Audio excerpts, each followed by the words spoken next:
मेरे प्यारे सभी विद्यार्थियों को सुप्रभातम। चैप्टर नंबर 11 चल रहा है किरण प्रकाश की, जिसमें अपन लेंस पढ़ रहे थे। तो कल अपने लेंस के बारे में इंट्रोडक्शन पढ़ा, उसकी कुछ डेफिनेशंस पढ़ी, और आज का जो अपना टॉपिक है वो काफी महत्वपूर्ण है। ठीक है, तो उसको अपन पढ़ने जा रहे हैं और टॉपिक है पतले लेंस द्वारा अपवर्तन। टॉपिक का नाम है पतले लेंस द्वारा अपवर्तन।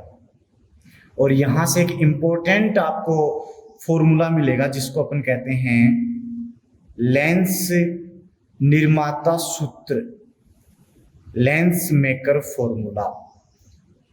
काफी महत्वपूर्ण है। ठीक है, आपको सूत्र भी याद रखना और कंप्लीट डेरिवेशन भी। तो इसके लिए अपन क्या माने कि एक लेंस, एक पतले लेंस द्वारा होता है, कोई पतला लेंस है। पतले लेंस की डेफिनेशन आपको बताई थी कि जिसकी जो मोटाई है वो उसके पृष्ठों की वक्रता त्रिज्याओं की तुलना में बहुत कम है या नगण्य होती है। ठीक है, तो उसके लिए अपने क्या माना कि एक लेंस है जो कि अपवर्तनांक उसका μ2 है और वह पतला है। तो ये देखो, एक पतला लेंस मैंने कंसीडर किया है, देख सकते हो आप। ठीक है, ये इस पतले लेंस की एक्सिस है, मुख्य अक्ष है इसकी, ये पतले लेंस की मुख्य अक्ष है। क्लियर है? लेंस को मैंने नाम दिया है ए बी। इस लेंस का जो अपवर्तनांक है वो है μ2 और ये μ1 अपवर्तनांक वाले माध्यम में स्थित है। तो यहां पर भी μ1, यहां पर भी μ1। ठीक है, इतना क्लियर है। इसके ध्रुवों की बात करें तो इसका ध्रुव है P1 और दूसरे पृष्ठ का ध्रुव है P2। तो पहला फलक हो गया AP1B, दूसरा फलक हो गया AP2B। क्लियर है? अब देखो, वक्रता त्रिज्याओं की अगर मैं बात करूं तो पहले की वक्रता त्रिज्या है R1 और दूसरे पृष्ठ की वक्रता त्रिज्या है R2। इतना क्लियर हुआ। अब मैंने माना कि यहां पर कोई बिंब है, ये बिंब O रखा हुआ है, तो इस बिंब से प्रकाश किरणें निकलेंगी, एक ये और एक यहां पर अभिलंबवत एक यहां पे अभिलंब से कोई कोण बनाती हुई आपतित होगी, ऐसे। ठीक है, अब देखो यहां पे दो स्थितियां होंगी। पहले मैं मान रहा हूं कि केवल यहां पे AP1B है, पहले केवल AP1B है, तो इसके कारण अपवर्तन होगा और अपवर्तन के कारण यहां पर AP1B से अपवर्तन के पश्चात इसका प्रतिबिंब किसी बिंदु पर बनेगा, क्योंकि यहां से एक किरण ये गई और दूसरी किरण यहां से आपके पास ये जाती है। क्लियर है? ये अपने पास बनता है सपोज I डैश। क्लियर है? I डैश पर बना। अब ये जो I डैश है, ये जब इस AP2 की बात करेंगे, इसके लिए आभासी बिंब की तरह कार्य करेगा। मींस ये जो I डैश है ये बिल्कुल यहां पे है, इस लेंस के आंतरिक भाग में अपन इसको कंसीडर कर सकते हैं। अब ये जब μ2 से इस AP2 पर आपतित होगा तो इसका पुनः क्या होगा? अपवर्तन। और पुनः अपवर्तन होने के बाद इसका नया प्रतिबिंब बनेगा जो कि AP2B के कारण होगा, और वो प्रतिबिंब कितना बनेगा? वो प्रतिबिंब बनेगा I पर। कहां पर बनेगा? I पर। तो यहां पे देखो, समझने की कोशिश करें आप कि O बिंब था, तो पहले AP1B के कारण प्रतिबिंब बना I डैश। केवल अपन एक पृष्ठ की बात कर रहे हैं, ये I डैश बिल्कुल यहां पे है। अब ये प्रतिबिंब AP2B के लिए बिंब की तरह कार्य करेगा, तो फिर इस बिंब का प्रतिबिंब कितना बनेगा? I2। मींस यहां पे तो इधर की तरफ क्या बनेगा? I2 बनेगा, I बनेगा। तो फाइनल प्रतिबिंब हो गया I और बिंब हो गया O। तो O बिंब का इस लेंस के द्वारा प्रतिबिंब कितना बना? I बना। इतनी बात समझ में आई। दूसरी बात, ये जो कह रहे हैं कि ये इसका प्रकाशीय केंद्र आप मान सकते हो, अपन कह रहे हैं कि ये पतला लेंस है। पतला लेंस है तो ये जो दूरी है, इसकी जो मोटाई है, या फिर मैं यहां से कहूं कि यहाँ कोई प्रकाशीय केंद्र मान लो C है, तो CP1 और CP2 बिल्कुल पास पास हैं। क्लियर है? अब देखो अपन क्या माने कि अपने पास में पहले AP1B के लिए तो वक्रीय पृष्ठ, कल अपने के पढ़ा था वक्रीय पृष्ठों के लिए के सूत्र पढ़ा था, याद है आपको? पहले मैं लिख देता हूं। वक्रीय पृष्ठों के लिए अपवर्तन सूत्र लिखा था, क्या था? μ2/v minus μ1/u is equals to μ2 minus μ1/r। μ1 था पहला जिसमें से बिंब रखा था उसका अपवर्तनांक, μ2 था जिस माध्यम में प्रतिबिंब रखा उसका अपवर्तनांक, u बिंब की दूरी, v प्रतिबिंब की दूरी, r उस पृष्ठ की वक्रता त्रिज्या, और ये μ2 माइनस μ1। इसके आधार पर अपने को यहां लिखना है। तो प्रथम जो पृष्ठ है, प्रथम पृष्ठ कौन सा है? AP1B। तो AP1B के लिए क्या लिखा जाएगा? देखो μ1 से ऑब्जेक्ट रखा है और μ2 वाले में यहां पे बन रहा है, अपन उसको यहां कंसीडर करें। मैं पहले बता चुका हूं कि I डैश को कहां कंसीडर करेंगे? जब AP2B नहीं है तब इसी में कंसीडर करेंगे, मींस μ2 माध्यम में बन रहा है। तो इस स्थिति में देखो बनेगा μ2 अब देखो प्रतिबिंब की दूरी यहां से P1 से, ये P1 से I डैश की दूरी है V डैश, और P1 से U की दूरी है, O की दूरी है U। क्लियर है? ठीक है, तो ये लिखा जाएगा μ2/v dash minus μ1/u is equals to μ2 minus μ1 पहले की वक्रता त्रिज्या r1, समीकरण नंबर 1। ये समझ में आई? इसके आधार पर लिखिए अपन ने। अब दूसरा लिखेंगे द्वितीय पृष्ठ। द्वितीय पृष्ठ देखो कौन सा है? AP2B के लिए। अब ध्यान से देखना भाई, AP2B के लिए ये मैंने कहा कि μ2 इधर है, तो अब ये μ2 में बन रहा है, तो μ2 से μ1 में जाएगा। μ2 में प्रतिबिंब बिंब और μ1 में प्रतिबिंब, क्योंकि ये I डैश इस AP2B के लिए आभासी बिंब की तरह कार्य करता है। क्लियर हुई बात? आभासी बिंब की तरह कार्य करेगा तो अब की बार बिंब की दूरी हो जाएगी V डैश, लेकिन ये P2 से होगी। लेकिन अभी थोड़ी देर पहले मैंने कहा था कि यहां से P1 I डैश लगभग बराबर है P2 I डैश के, ठीक है, और P1 I डैश बराबर किसके है? V डैश के। तो P2 I डैश में क्या मान सकता हूं? V डैश मान सकता हूं। तो बिंब की दूरी मिल गई। प्रतिबिंब की दूरी P2I, तो P2I फाइनल प्रतिबिंब बन रहा है, तो यहां से इसकी दूरी मैं क्या मान लू? V मान लू। तो P2I कितना? V। तो देखो यहां पे प्रतिबिंब की दूरी लिखते हैं पहले तो, और जिसमें प्रतिबिंब बन रहा है यहाँ पे प्रतिबिंब μ1 में बन रहा है, तो μ1/v, ध्यान से समझना, माइनस यहां पे देखो क्या होता है, जिससे आपके पास बिंब गया है, यहां बिंब किससे गया है? μ2 से गया है, तो ये μ2 बिंब की दूरी यहां पर कितनी कंसीडर की है? v dash is equals to, इसी क्रम में μ1 माइनस μ2 r2। r2 है इस वाले की दूरी जो वक्रता त्रिज्या है AP2B की। लिख दिया। संयोजन कर रहे हैं अपन, संयोजन कर रहे हैं क्योंकि दोनों पृष्ठ जुड़कर लेंस का निर्माण कर रहे हैं, और मैंने कहा कि इसकी मोटाई बहुत कम है तो समीकरण 1+2 से, ठीक है, तो क्या बनेगा? 1+2 से जोड़ेंगे तो μ2/v dash minus μ1/u plus में μ1/v minus μ2/v dash is equals to μ2 minus μ1/r1 plus μ1 minus μ2/r2। Clear है? देखो ये कैंसिल आउट हो गया, प्लस माइनस, क्या बचेगा? यहाँ पे μ1 कॉमन आ गया देखो दोनों में से, और μ1 कॉमन आते अंदर बचेगा 1/v minus 1/u। Clear? Is equals to, इधर से मैं μ2 माइनस μ1 कॉमन ले लेता हूं। μ2 माइनस μ1 कॉमन लिया तो यहां से बचेगा 1/r1। यहां देखो μ1 माइनस μ2 है, कॉमन लिया μ2 माइनस μ1, तो माइनस बच जाएगा -1/r1 R2। क्लियर है? इसमें से μ1 कॉमन ले लो तो μ1 1 upon v minus 1 upon u is equals to μ1 common लिया, यहां बचेगा μ2 अपॉन μ1 माइनस 1। क्लियर है? 1 upon R1 minus 1 upon R2। Clear हुआ? μ1 से μ1 कैंसिल आउट हो गया।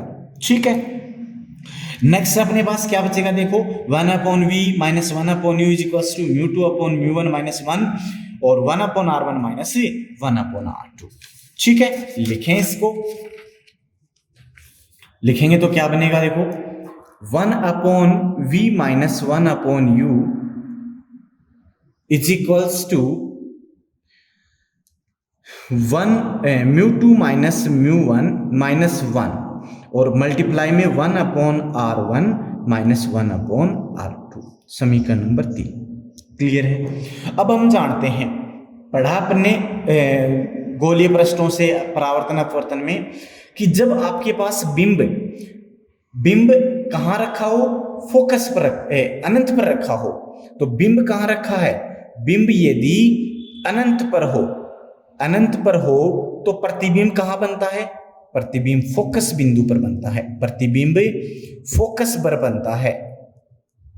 तो प्रतिबिंब फोकस पर बनेगा तो देखो, बिंब मींस u बराबर कितनी, इन्फिनिट, और v बराबर कितना, फोकस पर बनेगा तो उसकी दूरी ध्रुव से क्या हो जाएगी, फोकस दूरी, इसका मतलब स्मॉल f।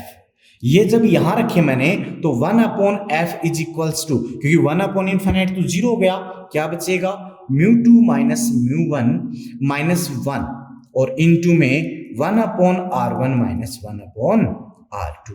ये समीकरण बनती है। और यही समीकरण देखो, 1 अपॉन f फोकस दूरी, μ2 μ1 दोनों के अपवर्तनांक माध्यमों के पता होंगे, R1 R2 दोनों की वक्रता त्रिज्याएं, तो आप उस लेंस की फोकस दूरी का निर्धारण कर सकते हैं। और इसी सूत्र को क्या कहते हैं, लेंस मेकर सूत्र, लेंस निर्माता सूत्र कहते हैं।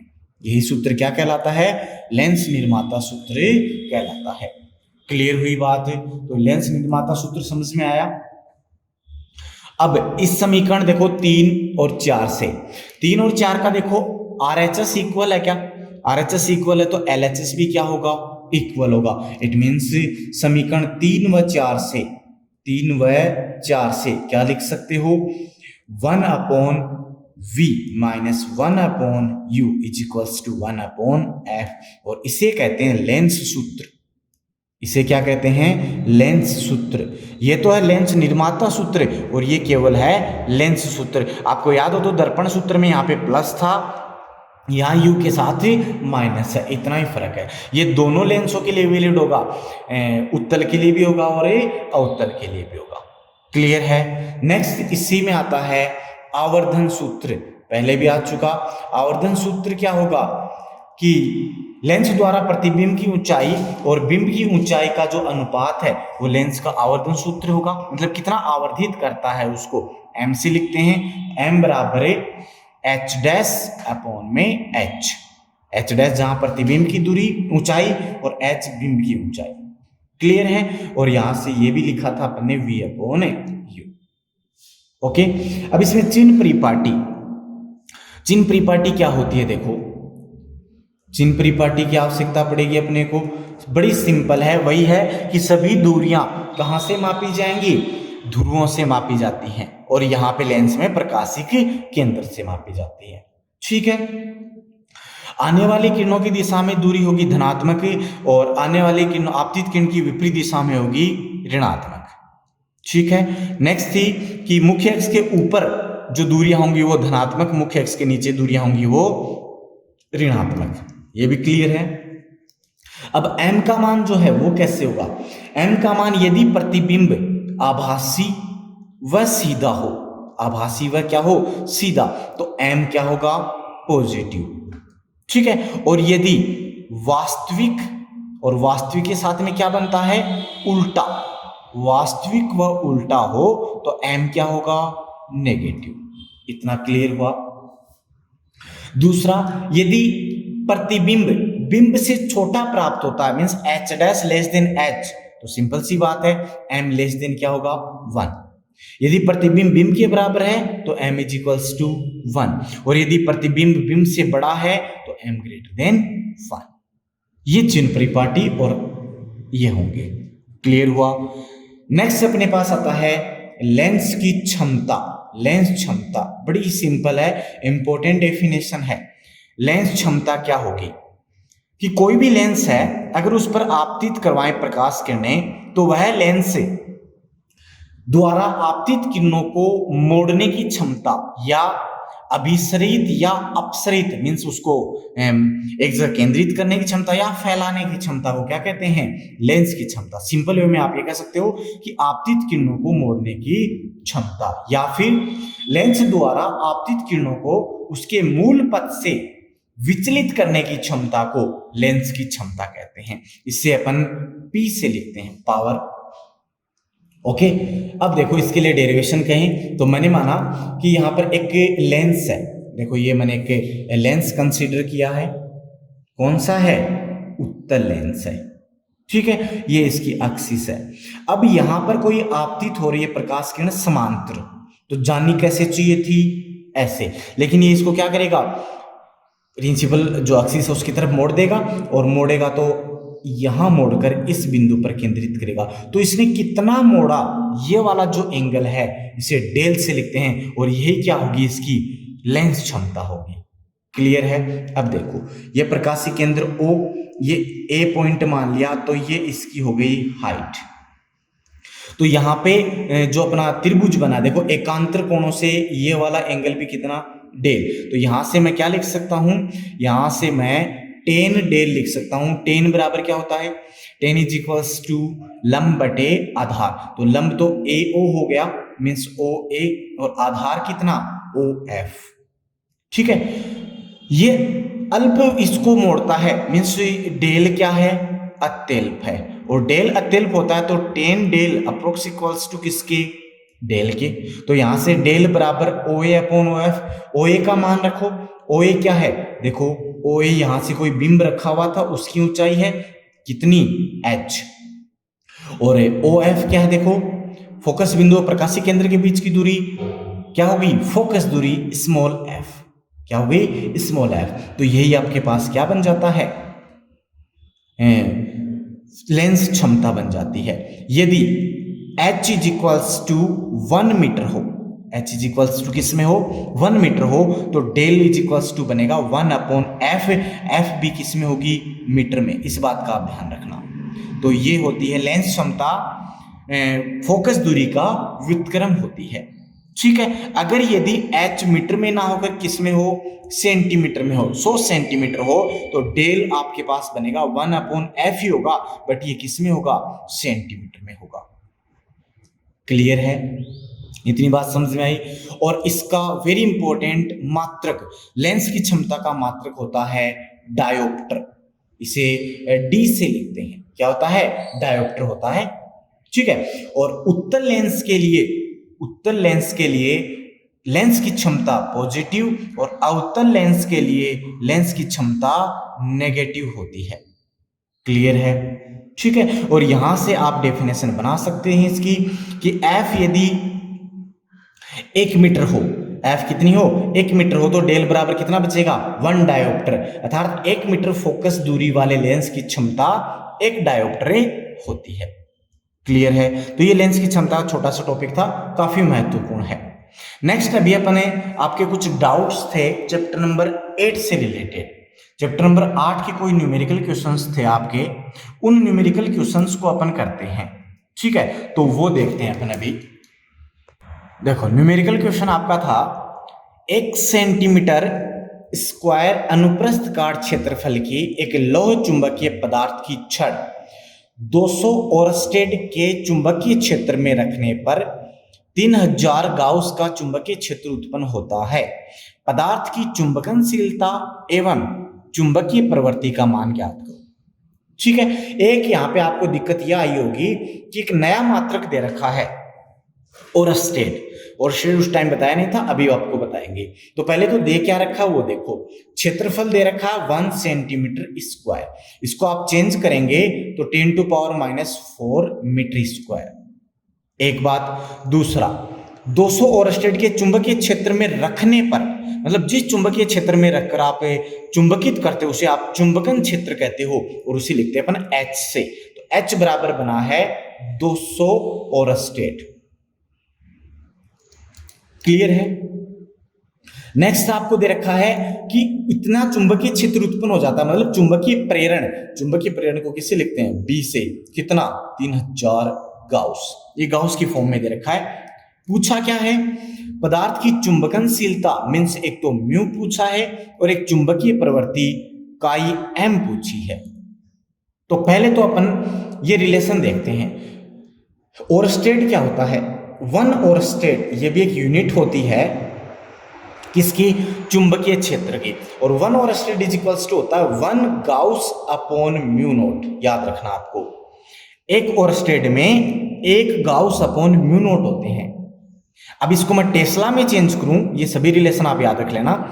टेस्ला में चेंज करूं तो अगर आपको पता हो कि एक टेस्ला में 10⁴ गाउस होते हैं, तो एक गाउस में 10⁻⁴ टेस्ला, तो 10⁻⁴ टेस्ला अपॉन म्यू नोट, ये भी और एक ओरस्टेड के बराबर होता है। क्लियर है? अब टेस्ला को वेबर में चेंज करें और म्यू नोट का मान भी वेबर में रखें तो देखो क्या मिलता है। ये दोनों आप याद रखेंगे तो अपने को मिलता है 10⁻⁴ वेबर पर मीटर स्क्वायर, टेस्ला की यूनिट है ये, अपॉन में म्यू नोट का मान 4 पाई इंटू 10⁻⁷, और इसका मात्रक क्या होता है? वेबर प्रति एम्पियर इंटू मीटर। जब इनको सोल्व करेंगे तो वेबर से वेबर कैंसिल आउट, और यहां पे आपको मात्रक बचेगा एम्पियर पर मीटर। और 4 पाई का मान रखा 3.14, इस कंप्लीट को सोल्व किया तो 79.16 मिलता है, जो कि अप्रोक्स इक्वल्स टू किसके होगा? 80 के, 80, और मात्रक बचेगा एम्पियर प्रति मीटर। तो एक ओरस्टेड के इक्वल 1 गाउस पर म्यू नोट होता है, या फिर 10⁻⁴ टेस्ला अपॉन म्यू नोट होता है, या फिर 80 एम्पियर पर मीटर होता है। जो भी आपको यूज करना है वो अपन यहाँ पे काम में लेंगे। क्लियर है? अब देखो आपको क्या चाहिए? म्यू। तो म्यू इज इक्वल्स टू, एक रिलेशन आप लोगों ने पढ़ा होगा, बी इज इक्वल्स टू, माध्यम के लिए म्यू एच होता है, तो यहां से mu is equals to b upon h. Clear है? अब यहाँ पे बी को देखो अपने गाउस में दे रखा है, तो अपन इसको गाउस में चेंज कर लेंगे। क्लियर है? गाउस में चेंज कर लेंगे तो आपको जरूरत नहीं है इसमें एम्पियर पर मीटर में चेंज करने की। तो देखो क्या होगा, तो अपने पास में mu is equals to, mu बराबर बी का मान कितना है देखो 3000 गाउस, अपॉन में एच का मान है कितना 200, और ओरस्टेड को चेंज किया तो ये गाउस अपॉन म्यू नोट, तो ये तो कर दिया मैंने गाउस में चेंज, और अपॉन में क्या हो जाएगा? म्यू नोट, तो अपॉन म्यू नोट। गाउस से Gauss cancel out, mu naught ऊपर चला जाएगा। 3000 को 200 से डिवाइड किया आपने तो आपको क्या मिलेगा? Mu is equals to 15 mu naught मिलेगा। तो म्यू का मान आ गया, ये म्यू नोट ऊपर चला गया, 15 म्यू नोट आ गया। क्लियर है? अगर आपको म्यू आर पूछता पदार्थ की अपेक्षिक चुंबकनशीलता, तो इसको नीचे ले आते तो म्यू अपॉन म्यू नोट बराबर 15, और म्यू अपॉन म्यू नोट होता है म्यू आर, तो mu r is equals to क्या बनता? 15। तो म्यू पूछे तब तो 15 म्यू नोट, और म्यू आर पूछे तब केवल 15। तो एक तो मिल गया अपने को म्यू। अब नेक्स्ट चाहिए काई एम। तो चुंबकीय प्रवृत्ति और म्यू आर में रिलेशन होता है, क्या होता है? Mu r is equals to 1 plus chi m. पढ़ा आपने? तो म्यू आर का मान तो पता है अपने को, तो यहां से chi m is equals to mu r minus 1। ठीक है, -1 करेंगे आप, म्यू आर का मान रखें तो काई एम इज इक्वल्स टू 15 -1, तो काई एम इज इक्वल्स टू क्या बचेगा? काई एम इज इक्वल्स टू बचेगा 14 है। ये आपके पास 14 बचता है। ये दोनों ही आपके पास में यूनिटलेस क्वांटिटी है, तो ऐसे आप लिखते हैं। तो एक क्वेश्चन तो आपका ये सोल्व हो गया। क्लियर हुआ? बड़ा सिंपल है, बस आपको ये वाला रिलेशन याद रखना है। एक और स्टेट में एक गाउस अपॉन म्यू नोट या 10⁻⁴ टेस्ला अपॉन म्यू नोट, या इसको अपन ऐसे सोल्व करते हैं तो 80 एम्पियर पर मीटर होते हैं। और ऐसे ही अपना नेक्स्ट वाला हो जाएगा। नेक्स्ट है 30 सेंटीमीटर आयतन के चुंबकीय क्षेत्र को, देख सकते हैं आप क्वेश्चन, 30 सेंटीमीटर आयतन के चुंबकीय क्षेत्र पदार्थ को 5 और स्टेड चुंबकीय क्षेत्र में रखा गया है। इससे उत्पन्न चुंबकीय आघूर्ण, यहाँ पे यूनिट चुंबकीय आघूर्ण की होती है एम्पियर इंटू मीटर स्क्वायर, ध्यान रखना हो। तो चुंबकीय प्रेरण का मान ज्ञात करो। तो देखो क्या क्या दे रखा है। आयतन दे रखा है V बराबर 30 सेंटीमीटर क्यूब।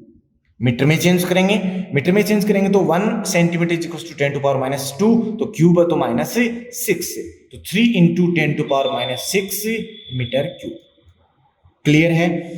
चुंबकीय क्षेत्र में रखा मीन्स H दे रखा है, फिर से कितना 5 और स्टेट। H कितना दे रखा है? 5 और स्टेट दे रखा है। चुंबकीय आघूर्ण कैपिटल M दे रखा है 6 एम्पियर इंटू मीटर स्क्वायर। तो देखो ये मीटर में है, ये एम्पियर इंटू मीटर में है, तो इसको अब की बार अपन एम्पियर पर मीटर में चेंज करेंगे। तो चूंकि लिख सकते हो आप एक और state is equals to 80 ampere per meter होते हैं, तो H इज इक्वल्स टू हो जाएगा 5 into 80 is equals to 400 ampere per meter. क्या पूछा है? चुंबकीय प्रेरण B पूछा है। क्लियर है? रिलेशन पता है अपने को, चूंकि B याद हो आपको पढ़ा था अपने, B बराबर mu naught into H plus I, जहां पे H होता है चुंबकीय चुंबकन क्षेत्र और ये होता है चुंबकन तीव्रता, और I चूंकि I बराबर थी चुंबकन तीव्रता क्या थी? एकांक आयतन में उत्पन्न चुंबकीय आघूर्ण मीन्स M अपॉन में V। याद आया? ये मान आप यहां रखेंगे, तो B बराबर mu naught H plus M upon V। सारे मान रख दो, तो B बराबर म्यू नोट का मान जानते हैं अपन 4 पाई इंटू 10⁻⁷। क्लियर है? H का मान ये रहा 400 एम्पियर पर मीटर में है। नेक्स्ट वाली टर्म देखें अपन, प्लस में I का मान M अपॉन V। M कितना? ये रहा M 6 अपॉन V कितना? 30 गुणा 10 की घात -6। ठीक है, अब देखो यहां पे है एम्पियर इंटू मीटर स्क्वायर, नीचे है मीटर क्यूब, तो यहां से एम्पियर पर मीटर बचेगा, ये भी एम्पियर पर मीटर, मीन्स दोनों सेम आपके पास में क्या है इनकी V माई है। यहां से क्या बचेगा? B इज इक्वल्स टू 4 पाई, पाई का मान 3.14 रखा तो 12.56 गुणा 10 की घात -7, और ये बनेगा 400। इसको सोल्व किया आपने, ऊपर जाएगा तो 10⁻+6, इधर एक 0 लेकर गए तो ये बचेगा प्लस का 2 इंटू 10⁵, ये बचता है। ठीक है, इसको आपने सोल्व किया, 2 इंटू 10⁵ है, उसमें 400 ऐड किया तो क्या मिलेगा? इंटू 10⁻⁷ इंटू 200400, यही मिलेगा। इसको आप सोल्व कर लेना, इसको मल्टीप्लाई करेंगे आप इससे, फिर 10⁻⁷ है, तो 10⁻⁷ मीन्स -7 0 पे आप पॉइंट लगाएंगे तो आपको मिलेगा B इज इक्वल्स टू, जब आप इसको सोल्व करेंगे, मैंने सोल्व कर रखा है तो इसका मिलेगा 2517024 इंटू 10⁻⁷ टेस्ला में मिलेगा। बिकॉज ऑफ इधर क्या है, इधर यूनिट आपकी वेबर में है, ये जो म्यू है इसकी weber upon ampere into meter, तो यहां से आप इसको सोल्व करते हो तो टेस्ला मिलता है। और देखो 1 2 3 4 5 6 7 पे पॉइंट लगेगा तो 0.25 और क्या बचता है? टेस्ला बचता है। क्लियर है? इसका आंसर ये आता है, तो 0.25 टेस्ला।